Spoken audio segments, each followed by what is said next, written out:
Welcome everybody to an FMCG guys live session on LinkedIn, or if later we'll probably publishing this as a podcast. So if you're listening it later as a podcast, welcome. You can also watch this one on our YouTube channel. We'll leave the link in the show notes. I'm very excited to be here, accompanied by my dear co-host Christine Nicolau to speak about, and two very selected guests, of course, to speak about one of the hottest topics in our industry today, agentic commerce.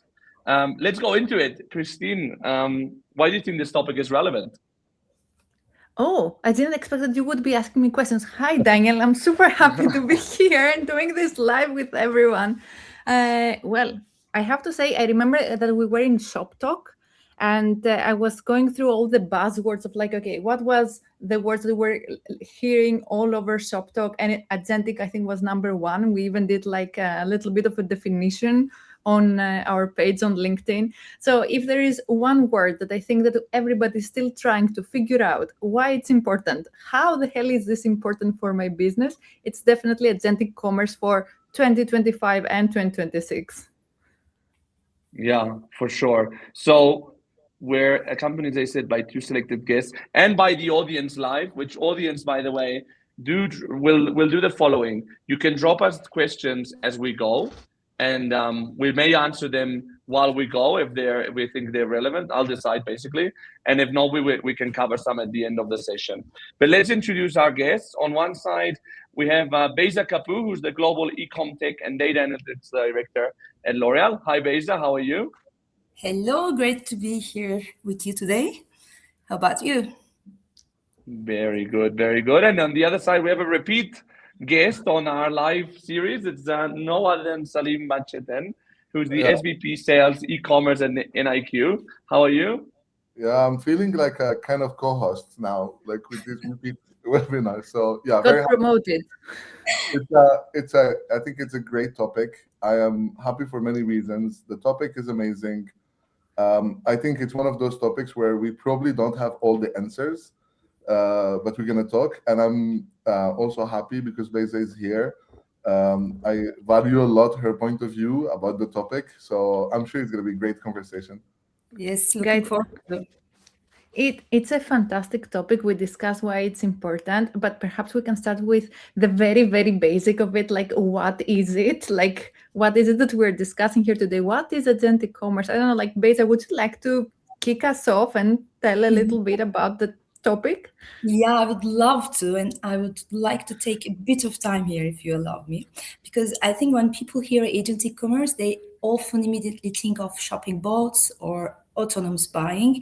And I think there is also a confusion between three different layers. The first layer, I would say AI assisted commerce. That's where AI helps you search better, filter better, compare better, and summarize better. And the consumer at this part is still in the control of the journey, but the process becomes much easier. The second layer, I would say AI mediated commerce. That's where AI becomes the first interface between the market and the consumer. The consumer here is no longer, navigating, the retailer, search engine, or marketplace directly, and they're going through a system like the AI systems that interprets needs and frames options. So that's the second one, I would say. And the third layer is what we call now agentic commerce. This is when the system doesn't only interpret and recommend, but actually begins to act, shortlisting, bundling, automating, reordering, initiating steps, and eventually, at one stage perhaps, purchasing on consumers' behalf. However, honestly, I want to take a step back for a moment here to set a bit the basis, because what I think happening now is that happening in a larger human transformation. Because we're moving from a world where people actively search, compare, filter, and decide alone, to a world where they increasingly describe their needs and ask help to the systems, in their decision and in their thinking why. So that's a very important distinction for me, because this shift is not only manual shopping to automated shopping. This shift is from individual cognition to, I would say, more automated, assisted cognition. So if you look how people are really using AI today, you would understand it, because they're not only using AI for asking product recommendation. We're asking it about, the health, life, work, personal situations, emotional problems, even some questions that we don't dare to ask to another human being. So these systems are becoming more closer to a companion, thinking partner, decision aid. And once a system becomes something you trust to reduce complexity in your life that much, honestly, commerce naturally becomes one of the domains where you also allow the system to intervene easily. So for me, agentic commerce, if you look from that perspective, is just not better recommendation, hyper-personalization, better UX, name it. It's the moment where AI starts carrying part of the cognitive burden that's happening in the commerce world today, because let's face it, modern consumers are today overwhelmed. There's too much information, too much distraction, too much choice, too much friction, and we don't want that infinite options anymore. We want less noise, more relevance, more confidence, and that's why I think it's finding its place in the market. So for me, in that sense, if you think from that broader perspective, it's not a commerce shift. It's a decision-making shift. And if I have to define now in one line, I would say agentic commerce is the moment where AI moves from helping people search to helping people think, decide, and act. So that's why I think it's very important what we're talking here. Yeah. Mm-hmm. Go ahead, Salim. I wanted to jump so first of all, this is a great definition, and I think it will. This is something we should keep as an industry in terms of how to look at this as a bigger thing than what we potentially think it is. Also, it will help, I think, manufacturers and the whole ecosystem to get ready. So I would say, for me, from a very short terms point of view, there's one keyword I would state is delegation. Yeah. So it's basically delegating the decision to an AI. And as soon as you start to think of it this way, it changes completely the narrative. We're moving from I search, I compare, and then I choose, which Beyza described as the burden of making a decision, to, the AI will choose and I will approve. So I'm kind of delegating the ability to choose. And what is this triggered? I think that is the second keyword I would use is the personalization. So we share so much as companions with those agents that at some point they are really able to reflect with us on what to choose in terms of our shopping decisions. And therefore, it's not like the future will be made of shopper not being the primary decision factor. So the AI will. And as soon as we recognize and accept and integrate this, the story becomes very different for manufacturers, for retailers, for the entire ecosystem. And do you think this is for now merely philosophical, or do you see it in your own shopping habits and your own personal behaviors? I see it. So I see it from myself in the way I interact with the different agents. So obviously you cannot. So imagine if you're trying to buy, and obviously there is a difference in categories between tech and durable and more like grocery kind of products. But now it's opening my perspective on much broader kind of inputs that I haven't thought of. So I feel it's helping me to broaden and then narrow it down to fewer decision points. So I don't think it's philosophical. I think it's really true. Yeah, and thinking also about myself, right? I use AI a lot, and I will not necessarily be like, oh, hey, AI, help me find the product which does this and that. No, it's like a whole story. You have things that you're trying to solve in your life, and eventually it might lead to a product that you use. But okay, let's say our personal habits are changing, and shopper habits are changing as well. There are millions of ways that this can impact kind of the retailers and the FMCG brands. From your side, guys, where would you say the main challenges are coming right now? Well, I think the challenge for FMCG brand and the retailers, of course, is huge, because the brand strength, traditional go-to-market models, the engagement models, digital strategies are no longer alone enough. So in an AI-mediated world, your product has to be understood, trusted, and recommendable by a system, not just recognized by a consumer, right? So the agentic commerce introduces another audience in our world, machines. And this has another requirement, being legible to a machine.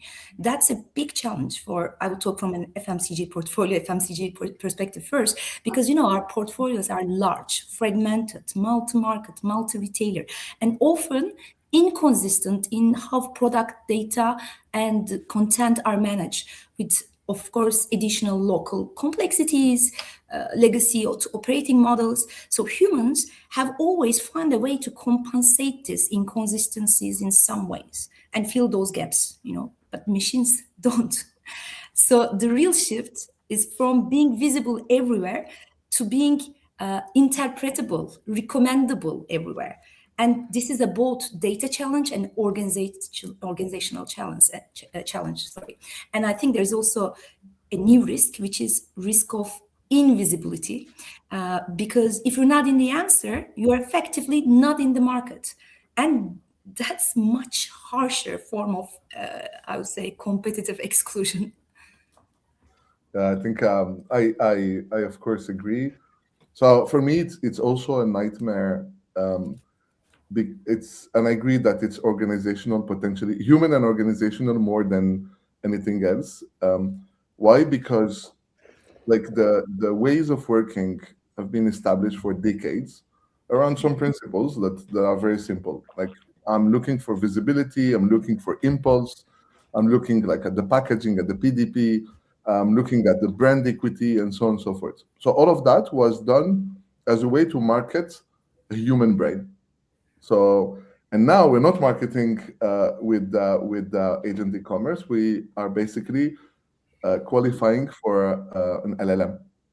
So it changes entirely the story in how we work as marketers towards achieving our objective, moving from what I said as like marketing a human brain to basically feeding an LLM in the right way. And I agree that it's almost binary. Like we're moving from like the consideration, like the 10 products, like I need to find my way through the products and make a decision, to a very narrower list of recommendations that I need to qualify or disqualify as a final shopper. And sometimes we're going to move to a point where the purchase is going to be automated too, and we need to get ready. So I think for FMCG brands is mostly organizational, I would say, and that's where most of our conversations with clients are about, is how do you kind of ignite that right change of ways of working and organizations to shift and be adapted to what's going to happen or what's happening already. Yeah. By the way, because I see that a lot of people, because I have my phone here and I'm looking at people that have registered, and I know we're like double the people we were when we started. So I just want to remind people that we're here. We're the FMCG guys, and we're speaking with Beyza Kapu from L'Oreal and Salim Bachetene from NielsenIQ on Agentic Commerce, and that you can actually ask us questions directly by leaving your comment in the comment section. Somebody, Ashwini, said that she loved the articulation of individual cognition to assisted cognition as an agentic. Yeah, I think one interesting thing is that basically, like, I think that brand building was built on the assumption that consumers would take the decisions in the supermarket, and think this is changing a lot. What actually, speaking of supermarkets, retailers are actually building like some kind of internal solutions now as well to like bring AI to the retailers. I don't know if that can be effective in any way or has an impact. Do you want to go first, Beyza? Can start. Well, actually, retailers are not watching this. They are actively participating and even designing this transformation, I would say. And what retailers are doing is not random experimentation, I can assure you. This is not just about technology adoption. I think they're trying to answer a very strategic question here. If discovery becomes conversational, which we see that it's happening, who owns then this conversational layer? It's about redefining who owns the customer relationship trust in AI first journey, right? And let's face it, they still have a huge advantage. They have first party shopping data, behavioral history, inventory depth, logistic infrastructure, high purchase frequency. They know consumer, product environment, they know the brands, they know the companies, they control the fulfillment layer. That all matters a lot. But at the same time, we know that they're also open and sending some signals of openness, because some of them are also open to, I would say, working with the third-party agents over time, assuming the experience and the value exchange will improve, right? So the story, I think, is not a simple opposition. It's most probably a negotiation over who owns discovery, who owns customer content, and how value gets, I would say, shared. And Google is also, by the way, Meta is also very important players here. So if I would say zoom out and look from retailers' perspective, what they are doing, I think they're doing three things. First, definitely they're trying to bring conversational discovery close to commerce parts. Second, they're trying to prove economic impact. Every week we are hearing from, Sparky that, it increases the basket value thanks to the AI assisted journey. And third, meanwhile, they're also trying to defend, or I would say extend, their role in a world where discovery may no longer begin on their own surfaces. Yeah, I think, and this is probably the biggest, not threat, but shift in the path to purchase. So I agree that like retailers are trying to ensure that the AI will choose within their own ecosystem, but the reality. Yeah, but the reality is that it's harder because Beyza talked about the third-party vendors that are playing an important role, so ChatGPT, Gemini, and the others. And I think it would be super hard. So there are, as like news almost on a weekly basis, seeing like more openness even with the retailers agents trying to open to wider than just the ecosystem to capture that kind of traffic. I think the partnership between Walmart and ChatGPT is a key also information in the market about how all of this is potentially going to converge. I think we will. There were many announcements like ChatGPT partnership with Shopify, allowing in-app purchase with some kind of D2C websites or Etsy and so on and so forth. So I think there will be more of this. So I think what retailers are doing, they are trying to move fast but careful, because I think it's seen as something that can disrupt massively like the existing role of a retailer. But I think the key point here is that everyone recognizes that the data, the PDP, becomes the structural point that will be used by these LLMs. And I think potentially this is the biggest mission for retailers, is the data, like transforming the PDP into a kind of structured knowledge source in a way that like the right products are recommended and so on and so forth. So yeah, that's my kind of point of view, is potentially a convergence of everything we're seeing and a kind of more blurry lines between retailers agents and third-party agents. But the retailers don't really know, like they don't know, like, okay, you can be retailer X and decide, okay, you're gonna do the PDP like this, and all your products on our website are gonna be like this, but they have like no kind of control over like all the other retailers they listed in and so on. True. Like, doesn't this like break the fact? Yeah, but that's why the content now, it's like these are the right questions to be asked. So I was reading earlier, and I'm sure we will talk about this later on about like the importance of content. But yeah, feeding an LLM with contradictory data is basically what kills the LLM recommendation. So yeah, there will be a need of like more harmonization. I don't know how this will go, but yeah, it will bring the right questions in my point of view. But let's discuss a little bit the content, right? But coming from a brand point of view, also I was like, I've been enrolled in e-commerce, and we're like, okay, let's get the title right, and then these keywords that need to go in the description and the picture, right? Let's have the power images, because the human brain is like, I'm going to decide in 5 seconds, and now there is no human brain, right? There is an AI that's going on these pages and taking information. How do we win the digital self? So I'm glad you stated the word digital shelf. So because the reason I'm happy, and I think it's probably the happiest moment in my journey within this space, is finally we're gonna look. So I think digital shelf will be more important than it had ever been in the past. We were recommending, for beauty, for attracting like the shopper eyes, and now it's completely different. And I think for those who are doing this as a task, like, okay, I just need to have like 5 words length to respect the retailer rules, and whatever keywords inserted in a very messy way in the PDP, that's like gone now. Now it's not about how beautiful is the image. It's about, is the PDP addressing the context of what I want to position to an LLM so that I maximize my chances to be recommended. So I think, you can do as much efforts as possible, but if you don't get that element right, and I don't think it's just the content piece of digital shelves. I'll give you just one perspective. You're talking to ChatGPT, you have a conversation about getting a recommendation to buy a product, and then you move to a retailer website to go effectively do your purchase, and then suddenly the ratings and reviews are not as good. The price actually, and as you search for that product, there's another product that was sponsored popped up at the same time that has better price, better delivery or shipping times, and better ratings and reviews. I potentially might lose that opportunity. So I was recommended by an LLM, but then moving to the retailer ecosystem, I lost the add to basket because I was not optimized in my digital shelf. So that's why now I think the focus on digital shelf becomes even more important to make sure that the path to purchase is frictionless.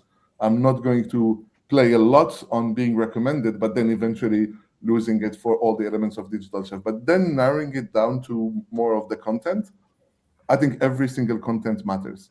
So PDP, critical, brand website, D2C website, Wikipedia, everywhere, and forums, obviously, where shoppers are talking about the value of a product and what it brings, and so on and so forth. So I think it brings potentially a new kind of roles, which is trying to find consistency between the different sources of content that sit in the web, and making sure that everything is kind of aligned, so we're not introducing discrepancies to an LLM, which would disqualify the brand by essence, because LLM hates discordant messages on a similar product. I will do double click on what you're saying, some of the parts you're saying, Salim, not because you're my favorite partner in terms of the digital shelf solution, but actually really I think so. And the all 100% align and agree what you say, but there's also another angle of that one. Digital shelf used to be mainly as a retailer execution discipline, right? And most of the time it stayed in the lower part of the funnel when we think of that.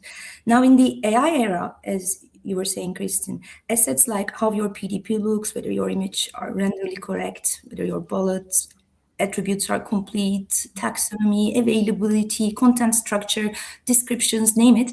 All these are no longer just retail execution, because now you have 3 audience. You have still shoppers, you have search algorithms, and you have now the machine, right?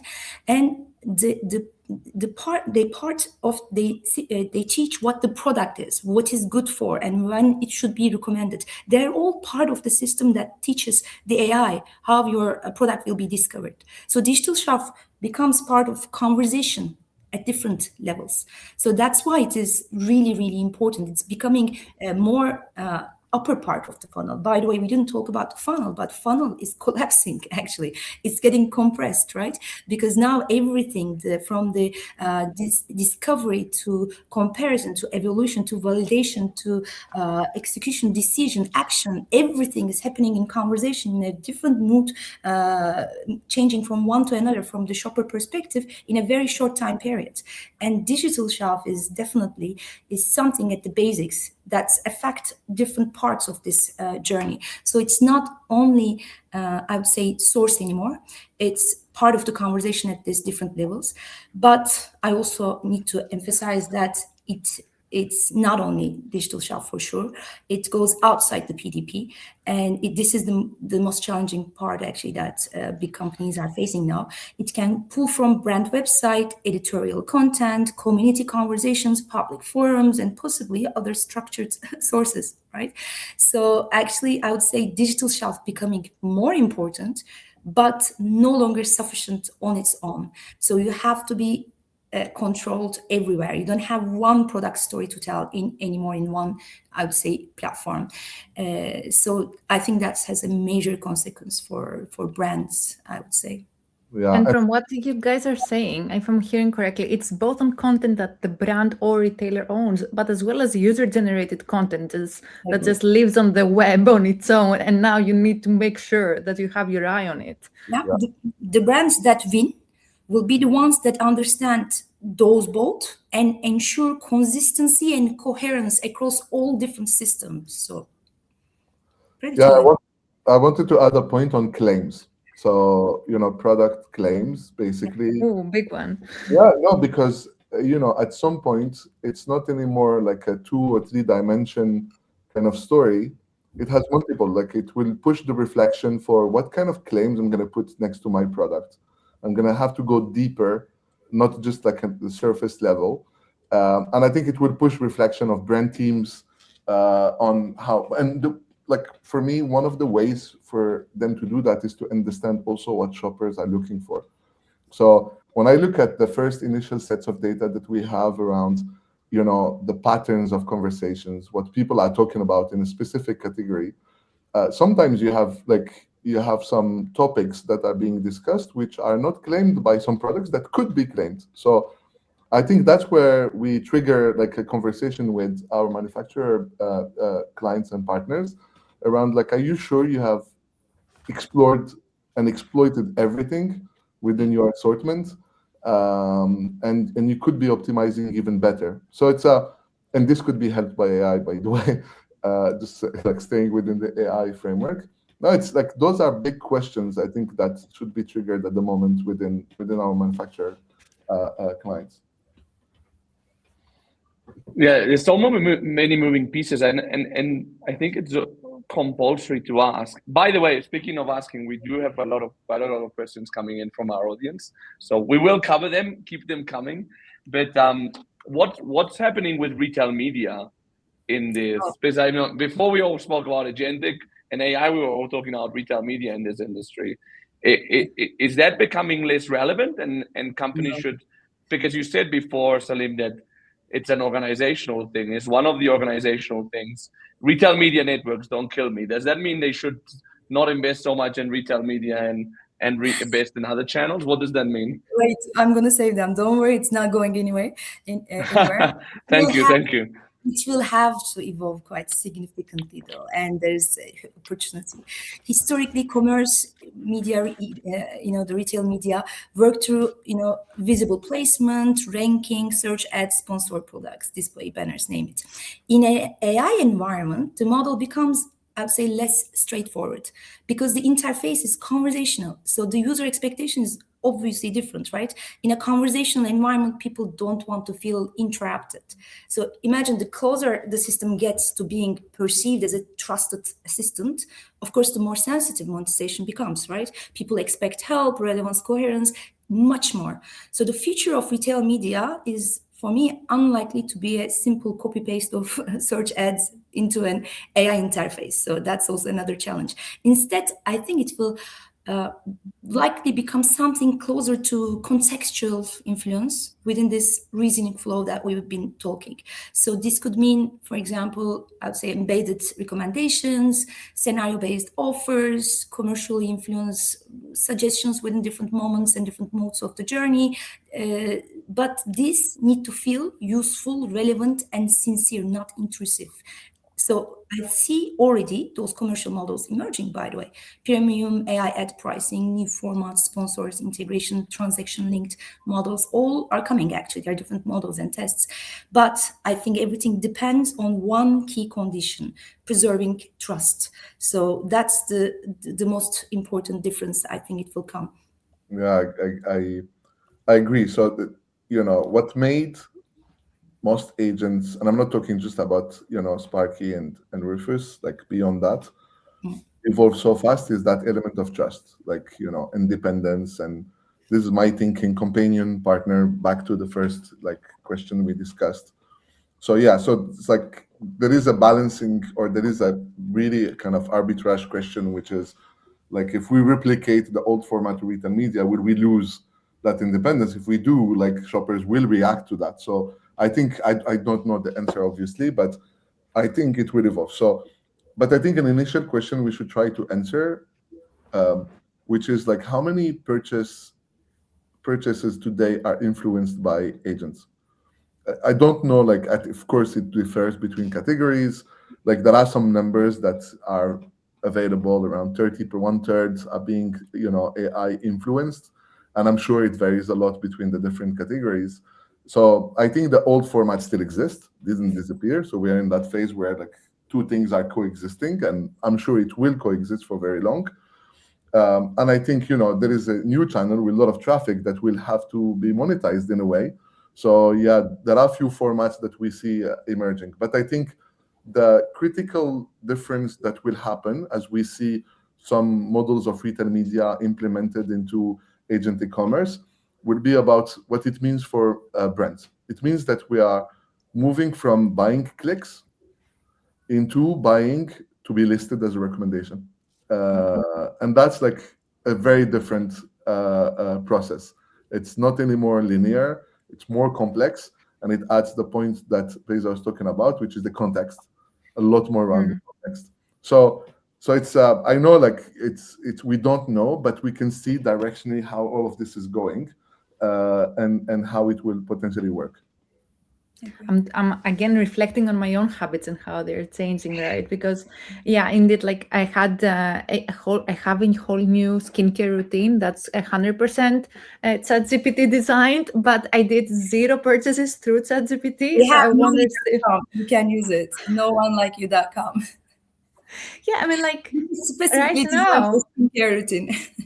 But how much of that is captured, right? Because all these things are creating some kind of relationship that I will have with L'Oreal brands, for example, right?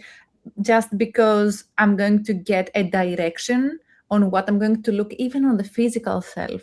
And this is definitely not captured on the 30% that you mentioned, Salim.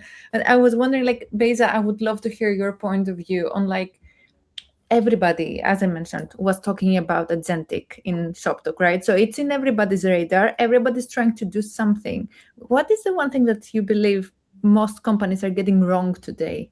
Like, what should they change?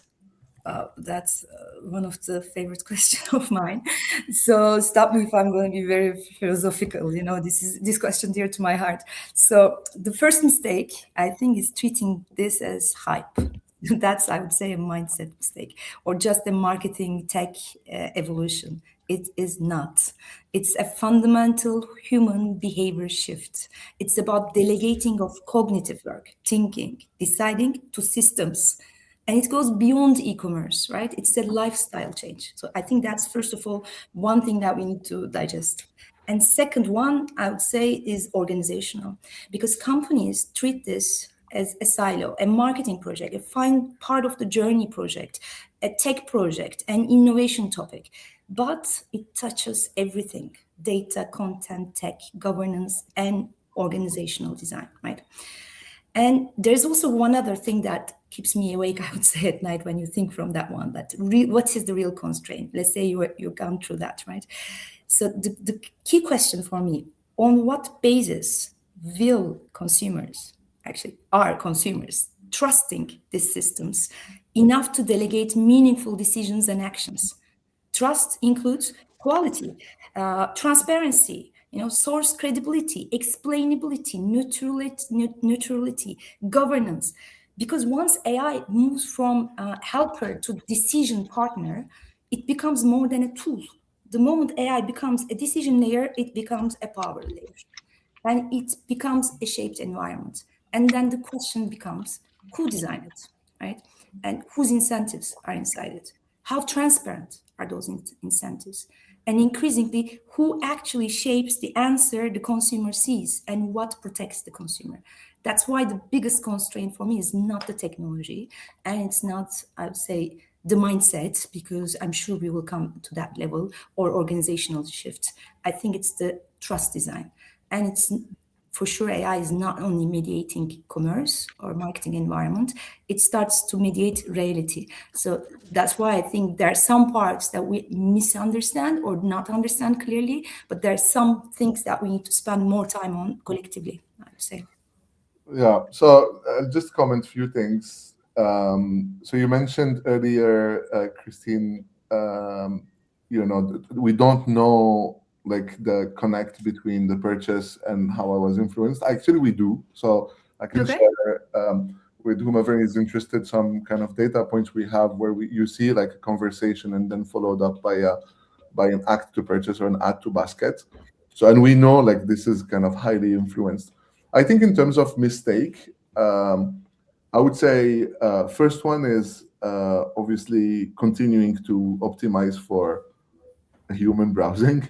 And I guess like I'm sure I'm not wrong on this. Like 99.99% of brands are still doing like optimizing for human brain.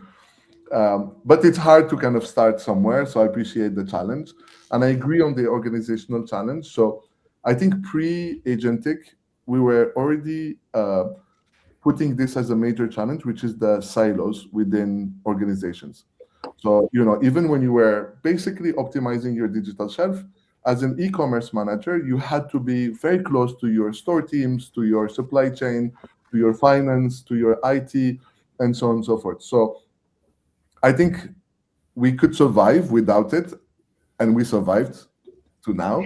But I think with Agentic Commerce, it's going to be critical to break those silos once for all. And I think bringing like all these teams together, including like product data, like all the elements, every single part of the organization that has access to data and data that is potentially used to train LLMs, at some point it needs to be unified. And to unify data, these are like huge projects that we haven't kind of addressed, I would say, in a very, very serious manner, in my point of view. And the data needs to be real time, and back to Beyza's point, needs to be trusted, like at different layers, to a point where we know whatever it's fed to these LLMs, it's like we can trust what's going to get out of my data lakes. So I would like let's flip it to the other side. So we've talked about like what FMCG companies are doing wrong. Let's give them some good stuff. We've given them a lot of good stuff already, like some takeaways. Sorry. And I ask you to quickly say maybe 2 things that people that work in e-commerce and a brand could do today to start to work on being more visible and be more, I think, relevant and agentic. And then we'll go into some questions from the audience. So Salim, for example, do you want to give me like 2 things that you'd recommend brands to do today? As you can imagine, with my role, data. So I would say data and 2 keywords: structured and centralized. It's the moment. Like the moment is critical because senior leadership knows this is super important. It's potentially the moment to unlock some budgets because like all eyes are on the story of Agentic. So every dream could become a reality now that you can unlock some budget and start to work really on a structured data, unified, clean, not only for Agentic, but also for insights, speed of like actionability and so on and so forth. And I would say the second thing, which is harder to tackle because it's human linked, is the ways of working. So who owns, who governs, who takes the action?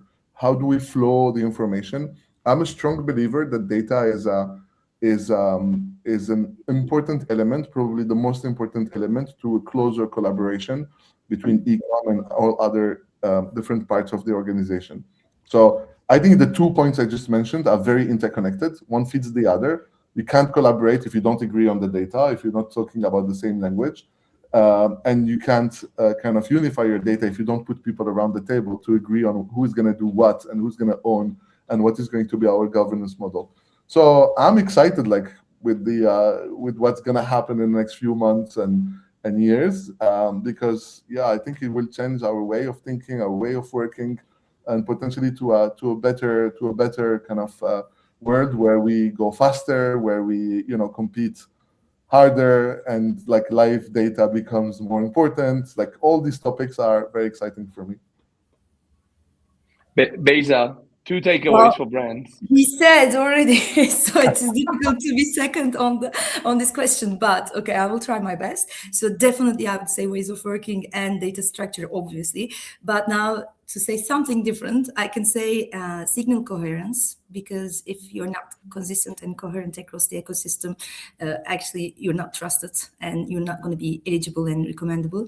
And second one, I would say contextual relevance, because products need to define not only but what they are, but what they solve for whom in which situations. So I think that's also the 2 things I would add on top of the first ones, which is the ways of working and structuring the data and machine readable. Fantastic. Daniel, So, I see questions I don't know, coming Christina. in. Yeah, have you seen them come in? Because I have as well. By the way, I recommend to anyone that's listening to this afterwards we'll leave the link of the LinkedIn Live so you can look at the comments. There's even been a bit of a debate already between Joe and Adrienne, which has been very interesting. I'll ask you for brevity answering these questions so we can go as many as we can. Which Joe was asking, how do you see brands being trusted in the agentic world, like brand security, brand verification, and brand impersonation? He doesn't discuss that much. I can try. I'm trying to read also the different and the debate that is happening on the comments. So I don't know if we're talking about like control over the content. I don't know if this is like the topic we're trying to do, and the risks that it brings, that some of the content is not brand generated. If that is the question, I think keeping an eye. So you remember we had those kind of roles where you're supposed to go on Reddit and check what is being discussed and give answers to shoppers. I think this becomes now super important roles, to kind of course correct if there is a wrong statement said about your brands. And I'm sure these roles still exist, but yeah, I think like owning, understanding, and making sure like you correct and you answer to your shoppers. I don't know to what extent like other kind of forums will be also impacted, but yeah, I think like it's making sure that your shopper questions are being kind of addressed. You can't control what people say, but you can answer to them.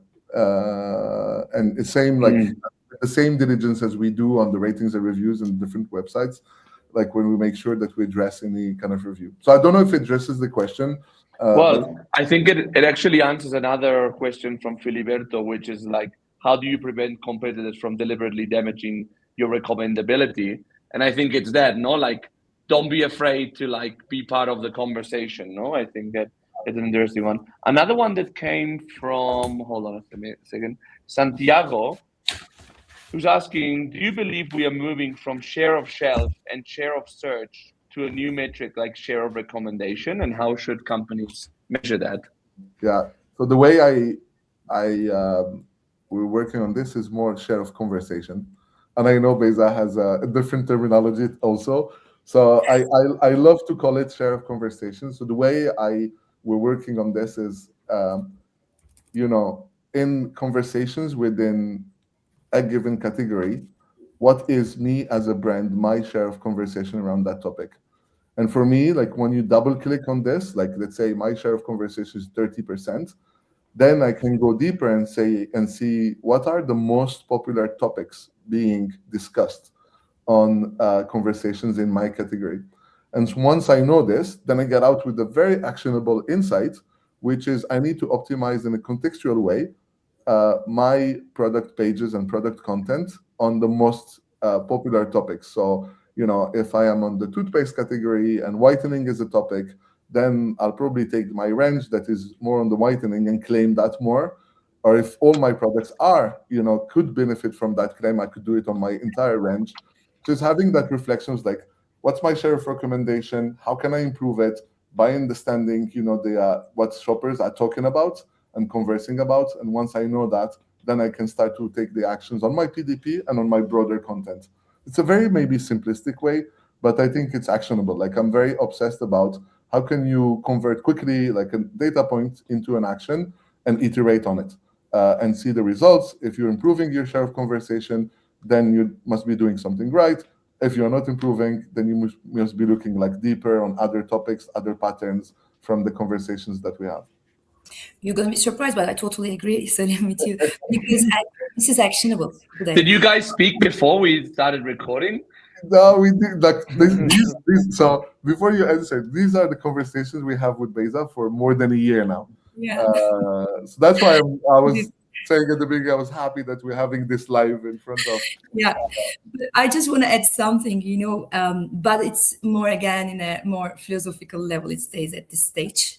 But if recommendation becomes the gate, the conversation becomes the gate, trust becomes then the filter afterwards. So that's why I keep on saying, beyond all that, the next real metric, today we're not capable of measuring it, but we should consider measuring, is the share of trust, because recommendation only matters if people trust the system enough to follow it, right? But indeed, it is not practical today. Today, we're barely managing the share of conversation and share of recommendation. Maybe one day we should work on it. I have to say, I think from this whole conversation today, if we had a bingo card, trust would be the word that we have used most. Like, this is what I'm taking with me, please. Yeah. Absolutely. Yeah, and I think that it's one of these topics that has so many tangents. So maybe we'll do another one soon, no? Yes. because then you have trust built through like influencers and traditional marketing, and whether you put one and the other, we didn't even like one of the things that I think we'll leave it as an open end in case somebody wants to ask you guys, they can reach that directly. Like, I don't know, brand website, which has been largely neglected by FMCGs, but has become seemingly more relevant than ever. So just so many topics, but I think we got them most of the time. So thanks, Salim and Beyza, for joining us.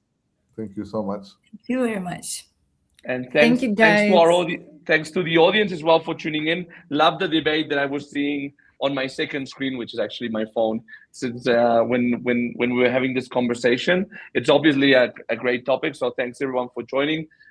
Remember, you can continue listening to us on the FMCG guys, and actually Salim and I already have another day to do a webinar on April 16th, which will be all about data piece, and we already have a confirmed speaker for that from Henkel. So very excited about that.